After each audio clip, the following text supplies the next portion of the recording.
बिस्मिल्लाहिर्रहमानिर्रहीम। अस्सलाम वालेकुम, मैं हूं डॉक्टर शहबाज। आज का हमारा टॉपिक है जो 2 से 10 महीने तक जो बच्चे हैं उनके लिए, अक्सर उनके बच्चों के पेट का दर्द होना, फारा होना, मुतली होना, गैस वगैरह, यहाँ तक कि बच्चा चिड़चिड़ा हो जाता है गैस की वजह से, कब्ज़ की वजह से।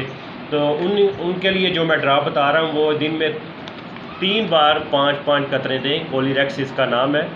ये होम्योपैथिक मेडिसन है, किसी भी होम्योपैथिक मेडिकल स्टोर से आप ले सकते हो। और ये इंशाल्लाह उसका बच्चा काफ़ी हद तक अपने आप को फ्रेश महसूस करेगा। हंसने खेलने जो आपको तंग कर रहा है बार बार, वो तंग नहीं करेगा। तो बच्चा उसका पेट ठीक भी लग रहा है तो आप दिन में उसको 1 बार ज़रूर दें। अगर जब बच्चे के पेट का मसला है तो उसको दिन में 3 बार मरतबा दें, 5-5 कतरे। इसमें से ड्रॉप निकालना है, ये इस तरह से ड्रॉप बना है, ये देखें, और डायरेक्ट ही बच्चे के मुंह में ऐड करने हैं दिन में 3 मरतबा 5-5 कतरे। तो इंशाल्लाह आपका बच्चा काफ़ी फ्रेश अपने आप को महसूस करेगा। तो मेरे चैनल को लाइक और सब्सक्राइब ज़रूर करें। तब तक के लिए मुझे इजाज़त दें। अल्लाह हाफिज़।